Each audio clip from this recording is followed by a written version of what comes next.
Édifiez-vous davantage avec ces différentes thématiques scrutées par le révérend pasteur Zacharie Kabengele. Les 7 images de l'influence du chrétien dans le monde, le 7 fois de l'accomplissement de toutes choses, de la partie 1 à la partie 3, quel temps fait-il à l'horloge des dieux pour l'humanité? Délivré de l'esclavage pour servir l'Éternel, de la partie 1 à la partie 7. La résurrection du Seigneur Jésus-Christ. Les événements eschatologiques, de la partie 1 à la partie 10. Ce qui entre en toi détermine ce qui est en toi. La double portion, de la partie 1 à la partie 5. Retrouvez-nous également sur toutes les plateformes de réseaux sociaux. Zacharie Kabengele, Nouvelle Cité de David. YouTube, Zacharie Kabengele à Bible ouverte. Amen. Amen. Est-ce qu'on peut acclamer encore très bien? Tutashangilia tena Bwana. Alléluia.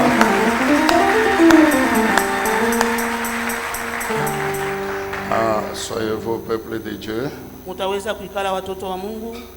Que le Seigneur vous bénisse encore ce matin. Bwana Mungu endelee tena na kuwabariki asubuhi. Que la puissance de sa grâce puisse opérer. Uwezo wa neema yake utende. Que la puissance de sa grâce puisse opérer abondamment Uwezo wa neema wake utende kwa utele dans votre vie. ndani ya maisha yenu. Que la puissance de sa grâce opère encore abondamment dans votre vie. Uwezo wa neema yake itende tena kwa utele ndani ya maisha yenu. Et accomplisse tout ce qu'elle est capable de faire. Na ifanye yote inaweza kufanya. Vous pouvez dire Amen. Amen. Il faut apprendre à vivre avec le Covid. Amen, l'Église. Sio tujifunze kuishi na Je COVID. disais que la puissance de la grâce de notre Dieu Nilikuwa nasema uwezo wa neema wa Mungu wetu puisse opérer encore davantage itende tena zaidi dans votre vie, ndani ya maisha yenu, en affectant tous les domaines. kwa kugusa vipande vyote. Alors, ceux qui refusent la grâce de Dieu, qui ne disent pas Amen. Wale wanakatala neema ya Mungu wao wasiseme amina. Alléluia. Amina. Nous bénissons vraiment le nom du Seigneur. Ndio tunabariki jina la Bwana Et nous disons merci au Saint-Esprit na tunamshukuru Roho Mtakatifu qui est encore ce matin présent dans nos vies ndio anakuwa tena ndani ya maisha yetu leo, avec sa puissance à l'œuvre. eko na atendesha uwezo wake. Et c'est par lui que ce matin encore nous portons le nom de Jésus-Christ. Ni kupitia Roho Mtakatifu tena asubuhi ya leo tunakuwa na jina la Yesu. Que nous portons le nom de Jésus-Christ. Sisi tunakuwa na jina la Yesu. Et comme la Bible déclare Na vile Biblia inasema que tout genou fléchit devant le nom de Jésus. goti yote inatwanga mbele ya jina la Yesu. Dans les cieux, sur la terre et sous la terre. Mbinguni, duniani na chini ya dunia. Ce matin encore nous croyons Asubuhi ya leo tena que tunaamini tout genou doit fléchir devant nous. goti yote napasha kutwanga mbele yetu, Parce que nous portons le nom de Jésus-Christ, kwa maana sisi tunakuwa na jina la Yesu, qui est notre Père. anakuwa ndiye baba yetu. Tous les enfants portent le nom de leur Père. Batoto bote beko nakuwa na jina ya baba yao. Le Seigneur Jésus nous a engendrés Bwana Yesu ndiye yeye alituzala par son sang. kupitia damu yake. Donc, il est notre Dieu, en même temps notre Père. Pale yeye ni Mungu wetu na Et baba c'est yetu. pourquoi ce matin encore, Ni kwa maana asubuhi ya leo tena nous portons son nom. tunakuwa na jina lake. Et comme nous portons son nom, Na vile sisi tunakuwa na jina il lake, n'y a aucune puissance qui peut nous résister. hakuna hata uwezo moja itashindana mbele yetu. Oui, il n'y a aucune puissance qui va te résister, mon frère. Tu ne Ndugu crois yangu, pas. hakuna hata uwezo moja itashindana na wewe. Au C'est parce que tu ne yamini? crois pas que tu ne dis pas Amen. Kwa maana wewe hauamini, ni kwa maana useme amina. Psaume chapitre 50. Tunasoma Zaburi 50. Psaume 50, Zaburi 50. le verset 5. Tuko kumstari wake wa 5. Beaucoup d'entre nous connaissent ce passage. Wengi katikati yetu wanajua shairi Psaume hii. chapitre 50, le verset 5. Tuko Mzaburi 15 mstari wa 5. Qu'est-ce que l'Éternel dit? Bwana Mungu anasema nini? Rassemblez autour de moi tous mes fidèles, tous mes serviteurs, Kusanisha kando kando yangu watumishi wangu wote et qui na ont wakuhani wangu conclu wote. avec moi une alliance par le sacrifice. Wao walifunga agano pamoja nami kupitia zabihu. Rassemblez autour de moi Munikusanishe kando kando yangu tous mes fidèles, waaminifu wangu wote, serviteurs, watumishi tous ceux qui me sont attachés wale wote wanaambatana kwangu, et qui ont accepté na wao walikubali de conclure une alliance avec moi kufunga Leur agano pamoja na mimi Mungu wao par le sacrifice. kupitia zabihu. Exode chapitre 24, Kutoka 24. nous lisons à partir du 3e verset. Tunasoma shairi yake ya 3. Exode 24, 3. Kutoka 24 mstari wa 3. Moïse Musa alla rapporter au peuple toutes les paroles de l'Éternel et toutes ses lois. akawambia watu maneno yote na masheria yote. Et tout le peuple s'écria d'une seule voix, nous ferons tout ce que l'Éternel a dit. Na wote wakalalamika pamoja, wanasema tutafanya yote Bwana Mungu anasema. Moïse mit par écrit toutes les paroles de l'Éternel. Musa akaandika maneno yote ya Yahweh. Le lendemain, Kesho yake de bonne heure, il bâtit un autel au pied de la montagne et dressa 12 stèles pour les 12 tribus d'Israël. akajenga mazabau kule kumlima na akajenga masanamu 12 Puis inakuwa il na chargea Israeli. les jeunes gens d'Israël d'offrir à l'Éternel des holocaustes et Akawaambia des taureaux en vijana sacrifice de communion. watowe mazabihu ya kuteketeza kwa Yahweh.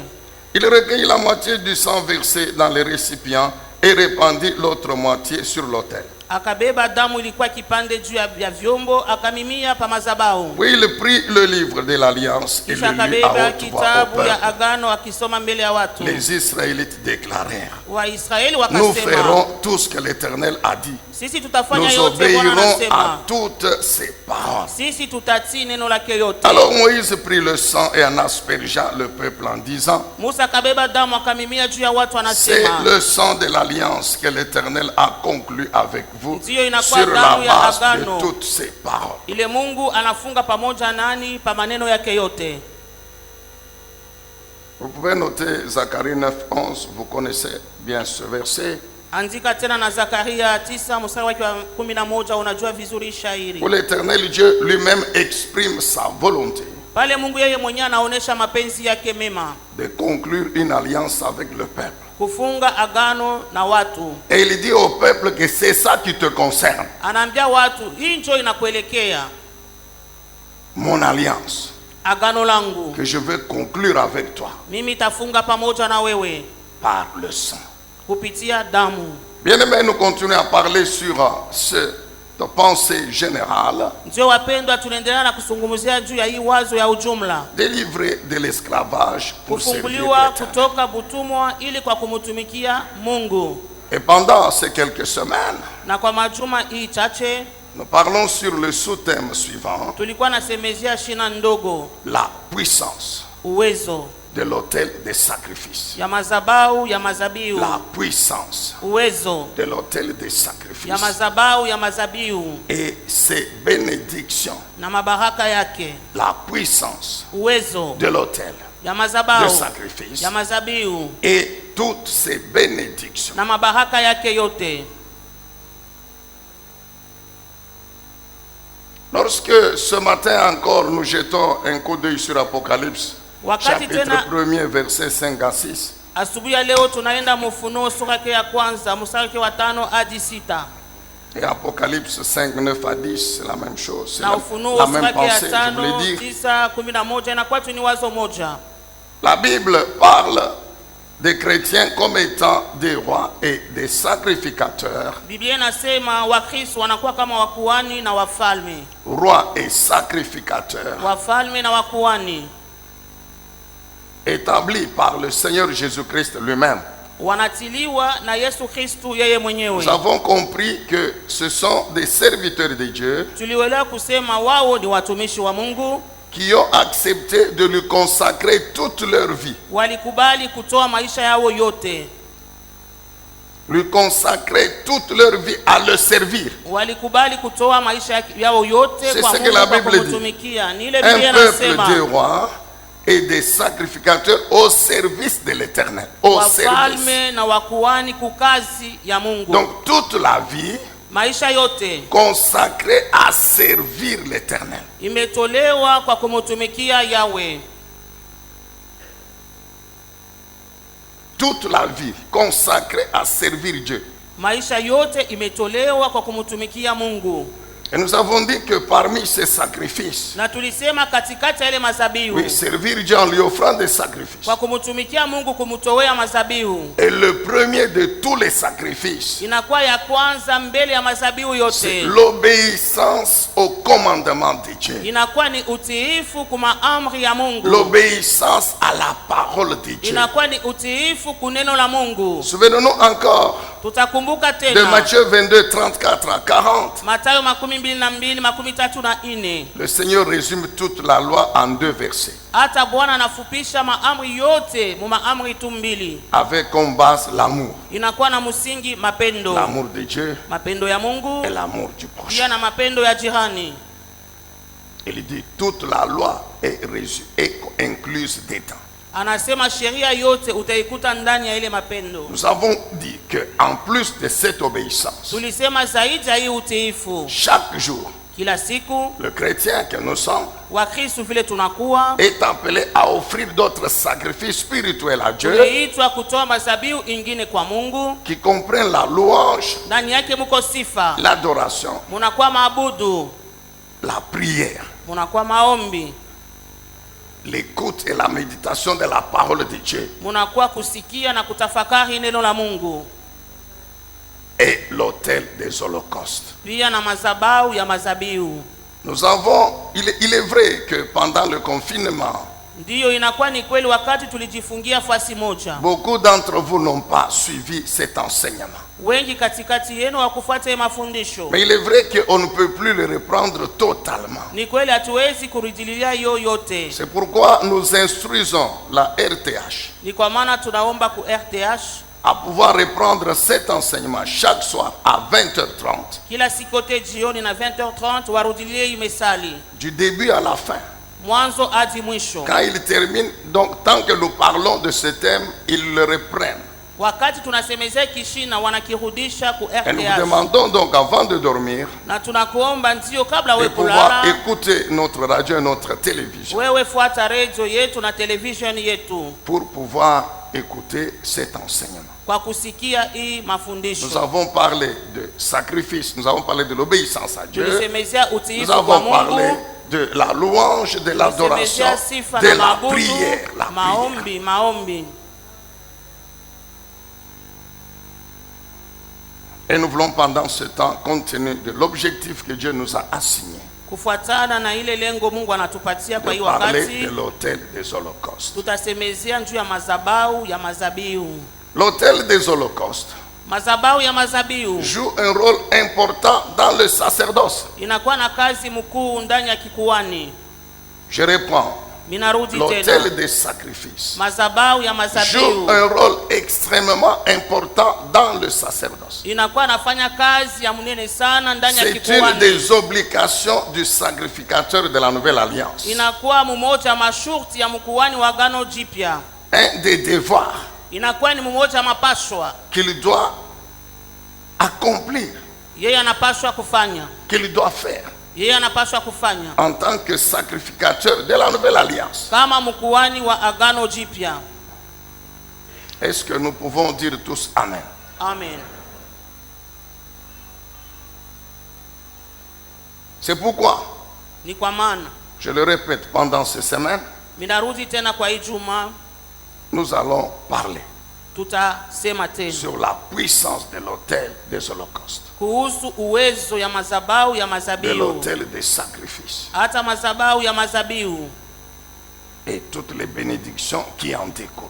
na mabaraka yote inatokea yako. Que Dieu vous bénisse, vous tous qui notez.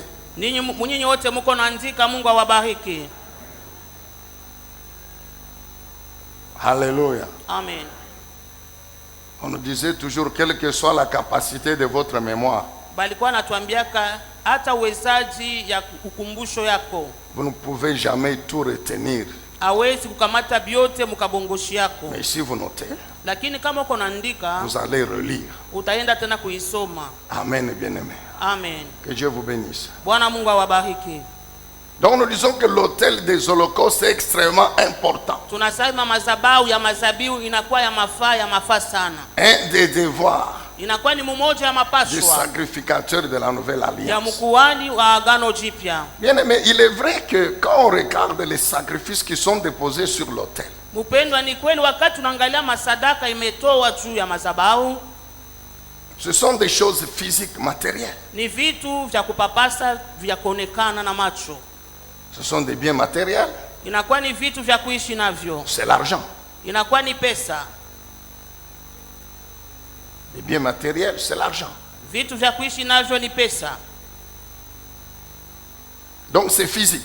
Ni kusema yayo ni ya Mais kuonekanika. bien que ça soit physique, Hata kama iko naonekanika na macho. ces sacrifices sont soutenus par un soubassement spirituel qui est la parole de Dieu. Na hii madhabahu inakuwa na msingi neno la Un Mungu. soubassement spirituel qui les soutient. Inakuwa na msingi ya kiroho iko na ishikamisha. C'est la parole de Dieu. Inakuwa ni neno la Mungu. Car nous le faisons en vertu de l'alliance qui est la parole de Dieu. Tunaifanya kufuatana na agano, inakuwa neno la Mungu. Même ses implications, ses conséquences, Hata ile vinyume vyake mais relèvent de la puissance spirituelle de Dieu. inatokea kuwezo ya kiroho ya Mungu. C'est comme si Dieu prend sa puissance, Ni kwa mfano Mungu anabeba uwezo il wake, la cache derrière l'autel des sacrifices, anaificha nyuma ya madhabahu ya mazabihu. attendant que lorsque son fils, son serviteur, Anaongoja wakati mtoto yake met le mtumishi wake sacrifice sur l'autel, atie zabihu juu ya alors madhabahu. cette puissance Sasa est ile déclenchée uwezo et elle agit, elle iko opère. inatumikishwa na yayo inatenda. Est-ce que nous pouvons dire encore très bien Amen? Amina. Donc nous disons que bien que les sacrifices soient des choses matérielles, c'est l'argent, c'est physique, Tunasema hata mazabihu nakuwa vitu vya kuishi navyo ni mais ils pesa. sont soutenus par un soubassement spirituel qui est la parole de Dieu. Lakini yayo ina msingi ya kiroho, inakuwa neno la Mungu. Et ses implications, ses conséquences Na ile vinyume vyake sont produites par la puissance spirituelle de notre Dieu. vinatoweka na uwezo ya Mungu ya kiroho wetu. Alléluia. Amen. Ça c'est le premier point, l'introduction. Hii inakuwa ndio nukta ya kwanza Alors nous kilio. passons au deuxième point, Tunapita kwa nukta ya pili. la puissance de l'autel des holocaustes. Uwezo ya madhabahu ya mazabihu ya La kuteketeza. puissance de l'autel des holocaustes. Uwezo ya madhabahu ya mazabihu. Amen, peuple de Dieu. Amina. Oui, psaume 50. Ndio Zaburi 50 Nous avons lu. tuliisoma. Qu'est-ce que la Bible déclare? Biblia yayo C'est inasema l'Éternel nini? Dieu qui parle Ni Bwana Mungu anasema par la bouche du prophète David.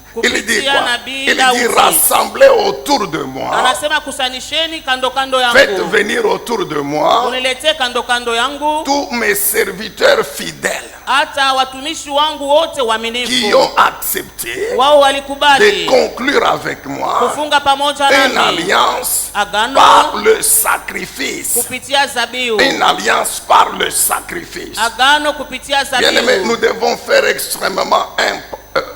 extrêmement attention. Wapendwa, tunapaswa kufanya ange sana. Que veut dire sacrifice dans ce verset? Ndani ya hii shairi zabihu inamaanisha nini? Sacrifice dans ce verset Hata zabihu ndani ya hii ne shairi doit pas être restreint seulement à l'argent, aux biens matériels que nous offrons à Dieu. Non. yayo isisimamie tu kupesa kuvitu vya kuishi navyo ambayo tunamtolea Mungu. Parce que dans l'alliance, il n'y a pas que l'autel des holocaustes. Kwa maana ndani ya agano hamuna paka zabahu ya mazabihu. Alléluia. Amen. Dans l'alliance, il n'y a pas que l'autel des holocaustes. Ndani ya agano hamuna tu mazabahu ya mazabihu tu. Bien-aimés, lorsque nous relisons Exode 24, Wapendwa, wakati tunasoma tena Kutoka 24 3 à 8, 3 hadi 8, nous trouvons dans ce passage 3 choses importantes. ndani ya hii andiko tunakuta vitu vitatu vya mafaa. C'est vrai, il est question de l'alliance Ni dedans. kweli wanasemezea agano ya Mungu, Mais qu'est-ce que nous notons? Lakini tunaona nini? Première chose, Kitu cha kwanza, il y a la proclamation de la loi. munakuwa kutangaza kwa sheria. Oui, la Bible dit Moïse, Biblia inasema après Musa avoir reçu la loi kisha yeye kupata de la ile part de sheria l'Éternel, ya kutokea kwa il s'est Mungu, tenu debout devant le peuple akasimama mbele et ya il a watu proclamé cette loi. na yeye akatangaza hii sheria. Donc la première chose dans l'alliance, Kitu cha kwanza c'est ndani la ya loi de agano Dieu. ni sheria ya La Bible dit Mungu. Moïse la proclame. Biblia inasema Musa anaitangaza, Le peuple, il est là, il écoute. taifa iko pale konasikia. Deuxième chose, Kitu cha pili, la Bible dit que Israël s'est engagé Biblia inasema Israeli akabeba mpango à obéir à ces lois. kwa kutii hii sheria. Amen, bien-aimé. Amen. On peut nous mettre le verset, ce doit être 5 ou 6. La Batutilia Bible dit mstari wake les wa Israélites sita. Biblia inasema watoto wa répliquèrent en Israeli disant, nous ferons tout ce que nous venons d'entendre. wakajibu, wanasema tutafuata ambayo yote tunasikia. Nous nous engageons à obéir à cette loi. Sisi tunabeba mpango kutii hii sheria. Nous ferons tout ce que l'Éternel a dit. Tutafanya yote Bwana Mungu anasema. Israël s'engage Israeli anabeba à mpango consacrer sa vie à Dieu, kwa kutoa maisha yake kwa Mungu, à le servir kwa au kumtumikia travers de cette loi. kupitia hii sheria. Alléluia. Amen. Et enfin, la troisième chose, Na mwisho ya yote, kitu cha c'est tatu le sang des animaux inakuwa ni damu ya wanyama.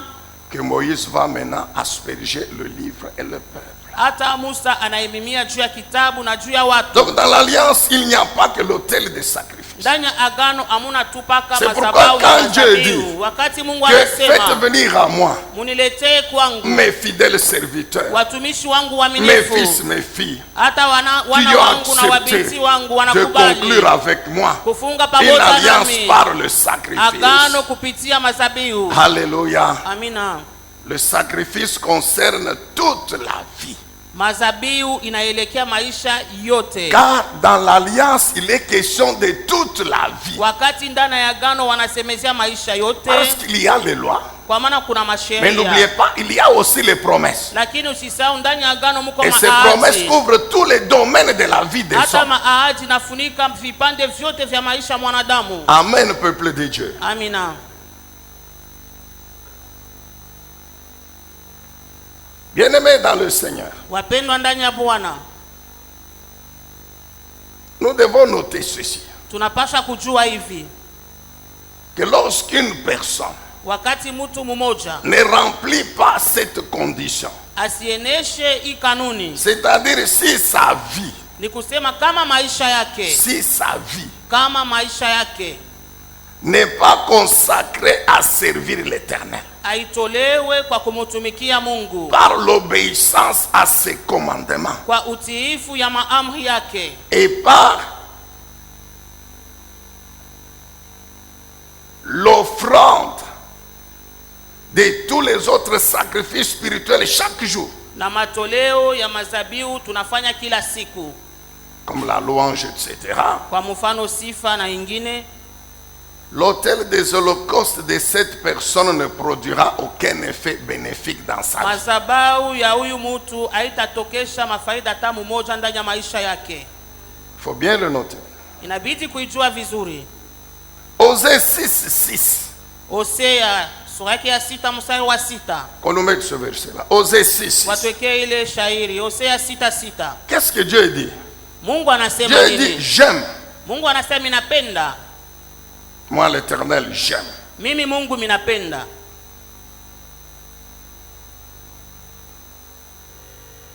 La loyauté. Minapenda maneno ya uwaki. Ici dans cette version il est question de l'amour. Mui shairi wanasemezea mapendo. Mais c'est l'amour de Dieu Ni mapendo ya Mungu et du prochain. na ya jirani. Et nous avons compris depuis l'autre dimanche là encore consiste cet amour. Na tulielewa tokele siku ya Jumapili iliyopita mapendo yanaelekea Donc Dieu dit mwili. je prends plaisir à l'amour. D'autres versions parlent de à la loyauté, à la fidélité à mon alliance. Mapendo, uaminifu, agano langu. bien plus qu'au sacrifice. zaidi kumazabihu. Je prends plaisir à la connaissance de moi Dieu, Minafurahiwa sana kufahamu ya mimi Mungu, bien plus qu'aux holocaustes. zaidi kuliko mazabihu ya kuteketeza. Dieu n'est pas contre les sacrifices. Mungu yeye apingani na Dieu n'est mazabihu pas contre les hapana. holocaustes. Non, Mungu non, non, apingani non, na non. mazabihu ya kuteketeza hapana. Mais qu'est-ce que Dieu veut dire ici? Lakini Mungu anataka kusema nini hapa? Que lorsque ces choses me sont offertes Wakati hivi vitu vinatolewa kwangu par des gens qui ne me sont pas fidèles, kwa watu wenye hawana uaminifu qui ne kwangu respectent mimi, pas mon alliance dans son entièreté, dans sa wao totalité, hawaheshimu agano ndani ya maneno yake yote, je ne vais pas les agréer. mimi sitawakubali hapana. Mais toi et moi, nous nous souvenons encore de Saül. Wewe na mimi tunakumbuka njuu ya Saulo. Samuel le prophète lui dit, Samueli nabii anamwambia, tu attendras wewe utaongojea pour offrir le sacrifice. kwa kutoa mazabihu. Tu attendras. Wewe ongojea, Quand je viendrai, wakati nitakuja je vais offrir le sacrifice. mimi nitatoa mazabihu. Et en ce moment-là, tu peux te lever. Pale pale utasimama, Tu attendras 7 jours, pendant 7 jours. wewe ongojea masiku 7. Quand vous lisez bien la Bible, vous vous rendrez compte que cette parole-là, cette scène-là devait s'accomplir 2 ans après. Kama unasoma vizuri Biblia, ile mambo ilipasha kufanyika kisha miaka 2. La Bible dit les Philistins se sont rangés Biblia inasema Wafilistini wakajipanga, et ont déclaré la guerre à Israël. wakatangaza kugombanisha Israeli. Premier jour, Samuel ne vient pas. Siku ya kwanza Samueli Deuxième jour, il ne asionekane. vient pas. Troisième Siku ya jour. pili, siku ya tatu, Jusqu'au 7e jour, mpaka siku ya 7 midi est passé. miji inapita. Les Philistins déjà rangés en ordre, Hata tout Wafilistini près d'attaquer Israël. wanesha kupangana vizuri kwa kushambulia Israeli. Le peuple a peur. Watu wanaogopa, Ils disent à Saül, wanamwambia qu'est-ce Saulo, que tu attends? wewe unaongojea nini? Ils vont nous tuer tous. Wao watatuua sisi Offre le wote. sacrifice. Wewe toa tu Et mazabihu, nous mettons en guerre. na sisi tunajiingiza ndani ya vita. Saül dresse l'autel. Saulo anapanga mazabahu, Il offre le sacrifice. anatoa na masadaka. La Bible dit quoi? Il termine. Biblia inasema anamaliza tu, Il termine. anamaliza. Le peuple dit Amen, Amen. Watu wanasema amina, amina. Samuel se pointe. Sasa Samueli naye anafika. Qu'est-ce que tu viens de faire? Unafanya nini? Je t'avais dit d'attendre 7 jours Nilikwambia ongojea masiku 7 jusqu'à ce que j'arrive. mpaka na pale mimi mitafika. C'est moi qui devais offrir le sacrifice Ni par mimi toi. minapaswa kutoa mazabihu, hapana wewe. Alors tu as désobéi. Sasa wewe unatokutii. L'autel là, c'est à l'éternel. Ah, Saül c'est n'a le pas, Mazabau. il n'a pas dressé l'autel pour offrir au Dieu de Baal, non, c'est à Dieu. Asikufanya ile mazabahu kwa Mais c'est kumtolea pas lui Baali, qui lakini devait le kumtolea faire. Mungu. Aina yeye alipasha Et il kuifanya. devait attendre le prophète Samuel. Yeye alipasha kumongojea nabii Samueli. Alléluia. Amina. Dieu dit quoi? Mungu anasema Je nini? prends plaisir. Niko J'aime na furahiwa, minapenda la loyauté, la fidélité à mon alliance. minapenda uwaki, uaminifu kwa agano langu. Dieu a créé Mungu anakubali les sacrifices mazabihu, de celui qui est fidèle à toute son alliance. hata ule anakuwa mwaminifu kwa agano Dieu yote ya a créé Mungu. les sacrifices Mungu anakubali zabihu de celui qui le connaît. ya yule anamfahamu Mungu. De celui qui le connaît. C'est pourquoi Dieu dit, Ya j'aime wana la mfahamu. connaissance de Dieu. Donne-moi Dieu. Mungu anasema Ça ni dit, kwa maana Dieu minapenda ufahamu cherche ya mimi ces hommes, Mungu. ces femmes qui le connaissent. Mungu anatafuta wanaume na wanawake wale wanamjua Et la yeye Bible Mungu. nous explique encore en quoi consiste cette connaissance. Biblia inatufasilia ile ufahamu inaelekea munini. Souvenons-nous de 1 Jean chapitre 2. Kumbukeni Yohane wa kwanza sura ya pili. 1 Jean 2. Yohane wa kwanza sura ya 1 pili. à 5. Mstari wa kwanza hadi 5. Il est question là-bas de la connaissance de Dieu. Wanasemezea pale ufahamu wa Mungu. La Bible dit quoi? Biblia inasema nini? La Bible précise. Biblia inatia mstari. Amen, peuple de Dieu. Amina. Que la connaissance de Dieu, Ufahamu wa Mungu c'est obéir à ses lois. ni kutii masheria yake. Que l'amour de Dieu, Mapendo ya c'est Mungu observer sa parole. ni kutumia neno En lake. d'autres termes, Munamna c'est ingine, lui qui prétend connaître Dieu et l'aimer, mwenyewe anasema anampenda Mungu, obéit à ses lois, anatii amri yake, observe sa parole anatumia neno et la met lake en pratique. pratique. na niweka katika tendo. Alléluia. Amen. Que Dieu soit loué, que Dieu soit béni. Bwana Mungu apewe sifa na abarikiwe. L'autel des sacrifices Mazabau ya mazabiu qui est dressé par cet homme, cette femme fidèle à toute l'alliance de Dieu, imejengwa na huyu mwanaume mwanamke mwaminifu kwa agano lote ya revêt une Mungu. importance capitale. Yayo inakuwa na mafaa sana. Une importance capitale. Yayo ina mafaa sana. Et cette importance se manifeste Na ile mafaa inaonekana elle implique tous les domaines de nos vies. inaingia ndani ya vipande vyote vya maisha yetu. Quand nous parcourons la Bible, Wakati tunasoma Biblia yote, examinant les vies de toutes ces personnes tunachunguza maisha ya watu wote. qui ont dressé l'autel, Wao walijenga madhabahu. examinant les vies de toutes ces personnes qui ont dressé l'autel, Kuchunguza maisha ya watu wote walijenga madhabahu. bien-aimés, nous tirons beaucoup de leçons. Mpendwa, tunatosha Je mafundisho dis bien mengi. beaucoup de leçons. Ninasema muko mafundisho mengi.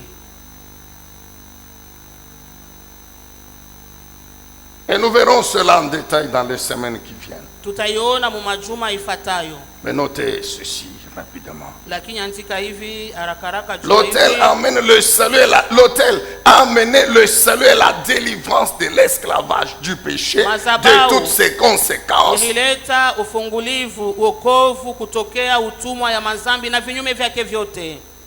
Et a donné la vie éternelle. Na yayo inatoa uzima wa milele. Le salut et la délivrance. Hata wokovu na ufungulivu Et la vie éternelle. na uzima wa milele. Alors nous pensons directement à cet autel que l'éternel Dieu lui-même a dressé. Dieu Pale lui-même, tunafikiria Dieu ile Mungu yeye notre Père mwenyewe lui-même, anajenga madhabahu. le premier a dressé l'autel. Wa kwanza mkujenga madhabahu. Et il a mis sur cet autel Jésus-Christ comme sacrifice. Alitia juu ya ile madhabahu Yesu kama zabihu. L'autel amène la victoire Madhabahu inaleta ushindi dans tous les combats. ndani ya vitu vyote. L'autel amène la victoire. Madhabahu iko naleta ushindi. L'autel hâte et précipite l'accomplissement des promesses de Dieu. Zabahu iko na harakisha kutimizika kwa maahadi ya Mungu. Il y a des gens qui ont reçu les promesses. Kuna watu walipata Mais la maahadi. Bible montre quand ils ont dressé l'autel, Biblia inasema wakati wao c'est comme si wanajenga Dieu madhabahu. attendait Ni kwa kusema Mungu alikuwa anaongojea l'autel pour accomplir la promesse. madhabahu ile yeye atimize ahadi. Souvenons-nous de Gédéon. Tumkumbuke Gideoni. Dieu est venu, il lui a fait la promesse que nous connaissons. Mungu alikuja alimpatia ahadi zenye tunajua. Quand Gédéon a compris, Wakati Gideoni il a alielewa, dit, ok, maintenant j'ai anasema compris. mzuri, hapa minaelewa. Alors attends, Sasa wewe je ongojea. dois t'offrir quelque chose. Ninapaswa kukutolea kitu. Gédéon n'était pas encore juge. Hata Gideoni bado asikuwe La mwamuzi. promesse n'avait même pas encore commencé à s'accomplir. Ahadi zenyewe kwanza hata kutimizika. Mais il a compris que c'est une chose déjà faite. Alielewa kusema hiki kitu Mungu anaweza kukifanya zamani. Il a dressé l'autel. Akajenga madhabahu. Mais puis, comme ça ne suffisait pas, Hata ile maneno Dieu lui a dit haikutosha. très bien. Mungu anamwambia Tu as dressé l'autel, c'est bien. Umejenga madhabahu ni Mais kitu c'est à côté mzuri. de l'autel des balles de ton père. Sasa inakuwa pembeni ya madhabahu ya bali ya baba yako. Recommence. Wewe anzulula. Détruis l'autel Wewe des balles de ton vunja ile père. madhabahu ya bali ya baba Dresse un yako. nouvel autel. Wewe jenga madhabahu Prends mpya. deux taureaux, Beba mangombe un jeune, mbili. mais Jana, aussi un vieux de 7. na ule mzee wa kukomea wa miaka 7. Nous y reviendrons, bien-aimés. Tutarudilia hapo C'est wapendwa. après Ni kisha que yake la promesse a commencé à s'accomplir. na ile ahadi Donc, kaanza l'autel kutimizika. hâte précipite l'accomplissement des promesses. Madhabahu inaharakisha matimiziko ya maahadi. L'autel produit la guérison. Il y a des gens malades, mais qui ont dressé l'autel et Dieu les a guéris. Inatoa uponaji. Wale watu walijenga madhabahu, Mungu aliwaponesha. L'autel amène la fécondité. Madhabahu yao iko naleta uzao. Je vous parlerai d'Anne. Nitakwambia juu ya huyu Ana. Anne. Ana. Je vous montrerai que Anne avait dressé l'autel. Nitakuonesha sema Ana alijenga madhabahu. Et c'est comme si Dieu n'attendait que cet autel pour lui donner Samuel. Ni kwa kusema Mungu alikuwa anaongoja tule madhabahu ili ampatie Samueli. Je vous parlerai de ça. Nitakusemezea hiyo tena. Qu'est-ce que l'autel amène encore? Sababu L'autel naleta tena produit nini? les miracles. Madhabahu iko natokeza miujiza. L'autel produit les miracles. Madhabahu inatokeza miujiza. L'autel amène la délivrance dans la détresse. Hata madhabahu inaleta ufungulivu Dans ndani ya des taabu, situations ndani compliquées. ya maneno ya kukolokana. Alléluia. Amen. Bien aimé, vous savez que l'autel peut Mnajua faire wapendwa, descendre Dieu. Il quitte le ciel, il vient madhabahu vers vous. inaweza kumshusha Mungu toka kule mbinguni, anafika pale wewe uko.